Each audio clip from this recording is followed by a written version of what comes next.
Saudara-saudara kaum muslimin, terutama adik-adik remaja dan para pemuda, jadi silakan saja cari rupa yang cantik, karena dia akan jadi tautan hati, buah hati, belahan jantung, tempat kita berbagi rasa, tempat kita pulang dan tinggal di rumah tangga kita. Tapi hendaknya kecantikan rupa itu diiringi juga dengan kecantikan budi. Karena itu cari rupa yang cantik. Ini pilihan utama. Yang kedua, kata Nabi, harta, cari yang kaya. Tetapi jangan lupa, jangan dijadikan pilihan utama. Karena kekayaan sering mendatangkan kesombongan. Apalagi kalau seorang pemuda mendapat istri orang kaya. Hidupnya dimodali oleh istrinya, maka biasanya wibawanya sebagai seorang suami akan hilang. Akhirnya komando di tangan istri. Dikala itulah suami tidak lebih daripada prajurit yang taat kepada komando istrinya. Padahal menurut konsep Quran, ar-rijalu qawwamuna 'alan nisa, laki-laki diciptakan sebagai pembimbing bagi perempuan. Kalau nanti suatu saat terjadi benturan, sedangkan modal diberikan oleh istri, terjadilah pengungkitan. Kata istrinya apa? Lu jangan bertingkah, lu kan kawin sama gue modal lu kolor doang.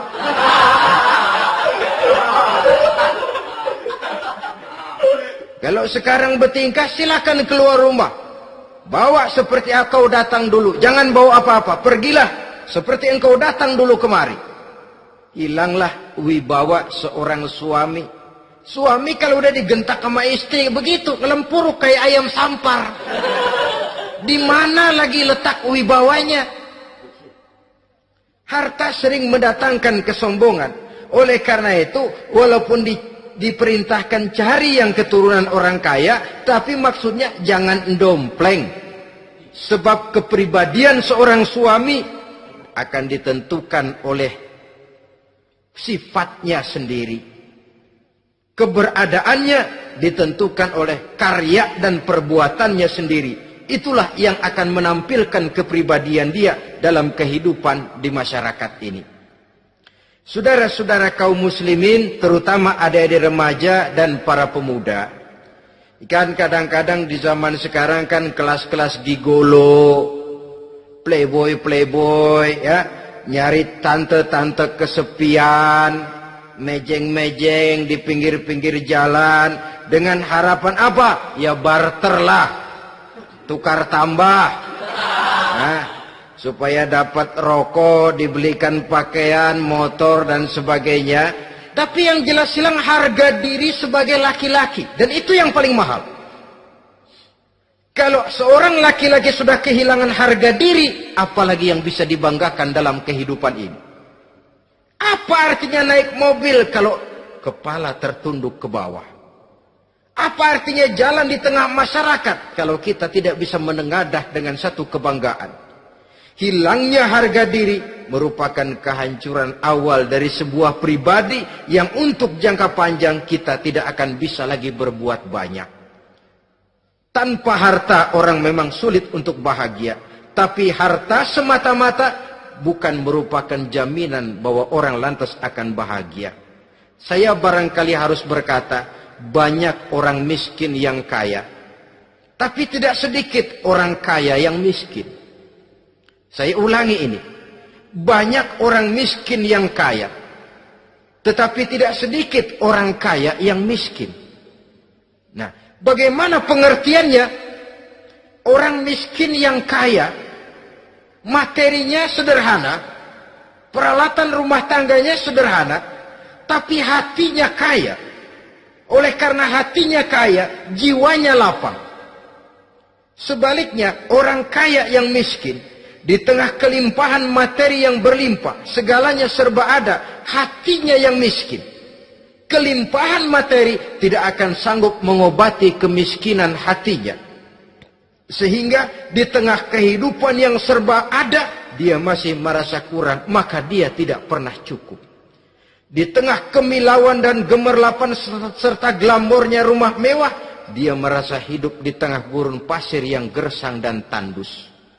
Karena itu, biarlah miskin harta tapi kaya budi, daripada kaya harta tapi miskin budi. Lebih utama lagi, kaya harta, kaya budi. Itu idealnya. Dasar pilihan ketiga, sesudah rupa dan harta, menurut Nabi, keluarga. Faktor keturunan sangat menentukan. Pepatah mengatakan, buah apel akan jatuh tidak terlalu jauh dari pohonnya. Biasanya, kalau bapak kalong, anak kampret. Bapak nyolong, anak nyopet. Itu fotokopi. Saudara-saudara, sungguh pun demikian, faktor keluarga bukan merupakan yang paling dominan. Karena segalanya memang bergantung kepada hidayah dari Allah Subhanahu wa ta'ala. Kalau hidayah datang, bisa saja anak maling bisa jadi kiai. Kalau hidayah datang, bisa saja anak nabi malah ikut bersama orang-orang kafir. Pada akhirnya orang mau besar atau tidak, bukan dengan jalan menyempeng kepada keturunan orang lain, tapi ditentukan oleh kepribadian dirinya sendiri. Tidak bisa kita menjadi besar dengan menyebut kebesaran orang lain. Itu sebabnya dicontohkan oleh Imam Ali pada saat beliau berkata, "Laisal fata may yaqulu kana abi, walakinnal fata may yaquluha anadha." Anak muda yang gentleman adalah anak muda yang berani berkata, "Inilah saya." Bukan anak muda yang membanggakan leluhurnya. Ini kan zaman sekarang ini lagi ngetop-ngetopnya lagu-lagu cengeng katanya. Dah. Sebenarnya menurut saya bukan cuma lagu cengeng yang jadi masalah. Lagu cengeng cuma satu efek dari sikap yang lebih utama dari itu, yaitu mental cengeng. Kalau mental sudah cengeng, apapun yang kita lakukan akan jadi cengeng. Tidak cuma lagu, kebudayaan yang lahir akan kebudayaan cengeng. Jadi pengusaha cengeng. Jadi pejabat cengeng. Jadi kiai cengeng. Kenapa? Mental cengeng. Di antara mental cengeng itu apa? Mengandalkan fasilitas atasan. Kalau tidak ada fasilitas dari atas, lantas tidak bisa berbuat apa-apa. Cengeng. Menjadi besar bukan karena karier pribadi, tapi karena nasib katrolan. Itu pun termasuk mental cengeng. Sedikit gagal, bagaimana sedikit jalan buntu, babe. Sedikit deadlock, babe. Lu ngapain babe lu melulu? Saudara hadirin yang saya hormati, jadi lebih penting dari sekedar lagu-lagu cengeng, saya malah lebih suka bicara mental cengeng ini. Mental yang cepat putus asa. Mental yang tidak mau mengeluarkan usaha maksimal. Mental yang hanya mengandalkan fasilitas. Sedangkan pribadinya tidak lebih daripada pribadi sumuhun dawu. Pribadi kulo nuwun. Pribadiku maha juragan wae. Pribadi oke bos. Pribadi asal bapak senang. Bukankah itu semua merupakan cermin dari mental-mental yang cengeng, yang untuk jangka panjang tidak akan pernah menguntungkan daripada pembangunan bangsa dan negara yang kita cintai ini. Seseorang mau besar atau tidak, bukan dengan jalan menyempeng kepada kebesaran orang lain. Bahkan Syauqi dalam sebait syairnya yang lebih tegas mengatakan, wa syarrun nasi zu khumulin iza fakhartahum zakarul jaduda wa syarrun nasi wa khairun nasi zu syarafin qadimin aqama li nafsihi syarafan jadida. Generasi yang paling jelek adalah generasi pemalas. Kalau kelihatan orang lain lebih hebat dari dia, disebut-sebutnya kebesaran nenek moyangnya. Dia sendiri nggak punya prestasi apa-apa. Kerjanya cuma ngandeli babe. Kerjanya cuma menggelayuti fasilitas orang tuanya. Tanpa itu, dia tidak akan punya nilai dan harga sama sekali. Ini generasi paling jelek. Kalau orang lain kelihatan lebih hebat, dia sebut nenek moyangnya. Lo sih belum apa-apa lo, baru kopral lo. Engkong gua no, Komandan Hansip. Engkong. Engkongnya yang disebutin. Dia sendiri tidak punya prestasi apa-apa. Jadi silahkan saja cari gadis dari keturunan keluarga yang baik-baik. Tapi jangan jadikan tendensi utama, jangan dengan niat untuk menyempeng kepada kebesarannya. Tapi paling tidak dengan niat agar mudah-mudahan dari benih yang baik ini akan lahir keturunan-keturunan yang baik pada akhirnya nanti. Itu yang kita harapkan. Bukan lalu dengan pertimbangan, weh, mertua gue bos nih, kali aja begitu gue kawin dia mampus. Ini semua warisan kan jatuh kemari semua. Kalau itu niatnya sudah jelas salah. Kita mencari perempuan dengan keturunan-keturunan yang baik dengan berharap agar anak-anak kita nanti yang akan merupakan benih cucunya akan melahirkan kebaikan-kebaikan seperti leluhurnya dulu. Saudara, pilihan yang keempat kata Nabi, agama. Ini yang paling inti. Kenapa? Agama itu motivasinya moral. Di sini segalanya ditentukan. Rupa yang baik, harta yang banyak, keluarga yang luhur.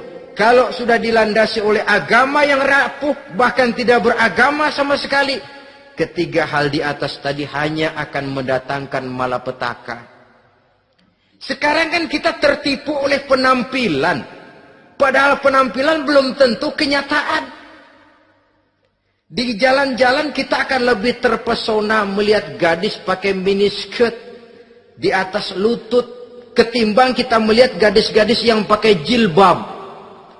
Kalau sudah pakai jilbab keliwat, yang usil banyak banget, bau sorga nih. Bau sorga katanya. Tapi kalau sudah yang pakai miniskirt itu yang lewat, itu dari ujung ke ujung mata kagak mau kedip. Laler nemplok di mata kagak dirasain. Kita terpesona oleh penampilan zahir, padahal penampilan belum tentu memantulkan hal yang sebenarnya. Tapi memang itulah watak manusia. Watak manusia, saya katakan manusia tanpa kecuali. Tetapi bergantung kepada pemikiran jangka pendek atau jangka panjang. Kalau jangka panjang yang kita pikirkan, ya tentu kita tidak akan mudah terpesona oleh hal yang zahir. Sampai-sampai Quran sendiri mengatakan budak yang hitam legam tapi beriman itu lebih baik daripada orang-orang musyrik walaupun cantik, denok, lemot, geboy. Ada lagi nggak bahasa yang lebih dari itu? Cantik, denok, lemot, geboy, bahenol, nerkom, tapi kafir masih lebih baik budak yang hitam legam sekalipun. Kalau dia beriman. Kenapa? Rumah tangga untuk jangka panjang. So itu Islam tidak membolehkan kawin campuran dengan lain agama. Walaupun ada ayat yang mengatakan boleh kawin dengan ahlul kitab. Tapi sebagian mufassir menjelaskan bolehnya kawin dengan ahlul kitab itu dalam kondisi darurat. Dalam kondisi normal tidak bisa.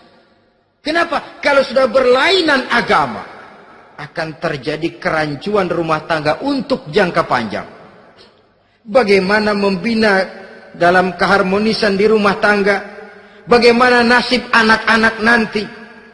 Kadang-kadang ada keluarga, kami sih keluarga modern. Anak-anak kami berikan kebebasan untuk milih agama apa saja. Bapaknya Islam, istrinya Kristen, anaknya ada yang Hindu, Buddha. Bagus nih, keluarga pecel namanya. Bagaimana keluarga modern bisa seperti itu? Padahal seorang suami bertanggung jawab di hadapan Allah.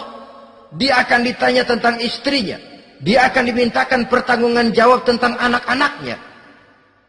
Kalau istri kita berlainan agama, mungkin terjadi pengkaplingan. Pokoknya kalau anak perempuan ikut ibu, anak laki ikut bapak. Administrasi dunia bisa begitu, tapi akhirat, pertanggungan jawab di hadapan Allah. Bisakah kita, sorry aja Tuhan emang janjinya begini. Saudara hadirin yang saya hormati, oleh karena itu budak legam hitam kalau beriman masih lebih baik daripada orang-orang yang tidak beriman walaupun cantik dan mempesona. Kenapa? Ini faktor agama. Ya buat 1-2 bulan bisa terwujud rumah tangga yang tentram. 2-3 tahun mungkin masih bisa bertahan, tapi sampai kapan? Sampai kapan itu akan terwujud? Pada akhirnya akan muncullah dilema yang akan sulit buat diatasi. Oleh karenanya motif agama dijadikan stres oleh Nabi. Fasfar bizatiddin taribat yadak. Pilih agama sebagai titik sentral, sebagai pilihan utama. Kalau agamanya kuat, walaupun rupanya sederhana, tapi karena nilai agamanya kuat, dia bisa menyenangkan hati suaminya. Dia bersolek untuk kepentingan suaminya. Dia taat kepada suaminya. Harta, dia anak orang kaya untuk membantu perjuangan suaminya. Tapi kalau tidak ada modal agama, rupa yang cantik bisa menyengsarakan suami. Apalagi kalau suami kere.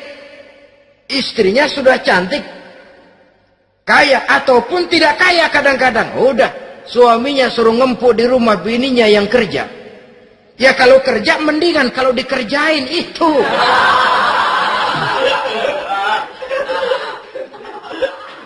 Itu yang repot. Saudara hadirin yang saya hormati, dan ini bukan 1-2 kasus. Alangkah malangnya kalau sudah terkena hal seperti itu. Akhirnya seperti pengaduan sahabat kepada Rasul tadi. Mau diceraiin, cinta saya udah medok benar Rasul. Enggak diceraiin, hati saya ngebet, pegel. Si malakama akhirnya. Jadi oleh karenanya agama. Kalau dia cantik, walaupun miskin, agamanya kuat, dia bisa memelihara kehormatan diri. Dia kaya, agamanya kuat, hartanya disalurkan di jalan Allah. Karena itu agama jadikan pilihan utama. Dan ukuran agama itu bukan cuma jilbab loh. Ya kadang-kadang ada juga yang jilbabnya nggak pernah lepas, tapi kadang-kadang akhlaknya lebih binal dari yang kribo. Ada cuma sekedar kamuflase saja, itu pun penampilan. Sekedar penampilan saja. Cuma dari segi aurat ya memang lebih baik dan lebih utama. Dan saya kira lebih mengundang penasaran toh. Duren kalau udah dibuka kan kelihatan isinya. Emang udah begitu. Udah. Tapi kalau masih rapat, itu yang rasanya kita pengen buka. Timbul tantangan. Gue pengen tahu isinya. Rasanya juga begitu.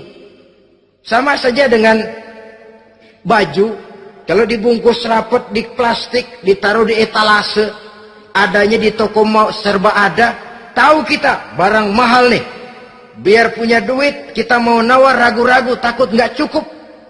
Tapi kalau barang sudah dibuka di jalanan, diobral di pinggir jalan, murahan, 1.003 masih dicampur odol. Yang begitu sih biar nggak punya duit, kita berani banget tanya, nawar, megang lagi nyemek. Berat duit nih bang. Kenapa? Barang sudah terbuka. Jadi saudara-saudara, syukur kalau keempat-empatnya ini jodoh terkumpul dalam jodoh yang saudara cari. Sudah rupanya cantik, kaya, keturunan orang baik-baik, agamanya kuat. Nah, surga dunia tuh. Yang begitu cari. Kalau ada yang begitu saya juga mau nambahin satu lagi.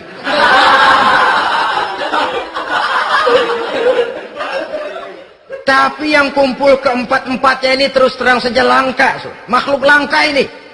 Kadang-kadang cantik, kaya, keluarganya hebat, agamanya nol, akhlaknya kayak setan. Tapi yang paling celaka kalau empat-empatnya kagak ada. Rupanya jelek, melarat, bapaknya biang maling, kagak beragama lagi. Apanya yang mau dipilih? Mampus saja mendingan. Sudah nggak ada pilihan sama sekali tuh. Sudah nggak ada pilihan sama sekali.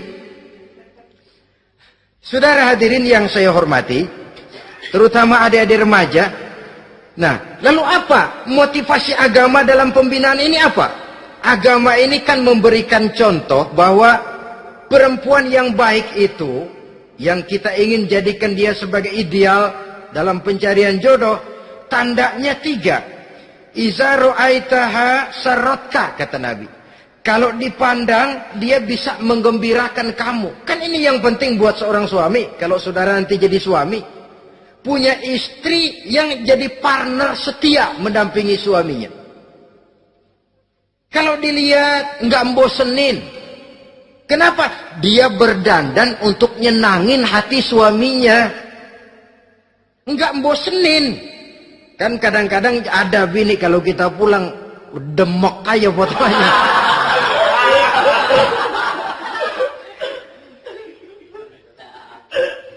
Ini yang bikin suami nggak betah di rumah ini kan yang begini. Adapun perempuan yang beragama, apabila dipandang oleh suaminya, dia pandai menyenangkan hati suaminya. Andai kata suaminya dalam kesulitan, dia tidak menambah beban kesulitan. Paling tidak dia bisa memberikan satu bantuan moral. Bantuan moral untuk mengurangi beban kesulitan daripada suaminya. Suami pulang dagang rugi, kata istrinya, romantika bang. Sekali-sekali lah, masa selamanya dagang mau untung. Besok siapa tahu untung lebih besar. Kan meringankan tuh. Kadang-kadang enggak, suami pulang dagang dari pasar panas, rugi. Sampai rumah bini pidato. Pletar-pletor. Lu dagang rugi, emang lu laki goblok.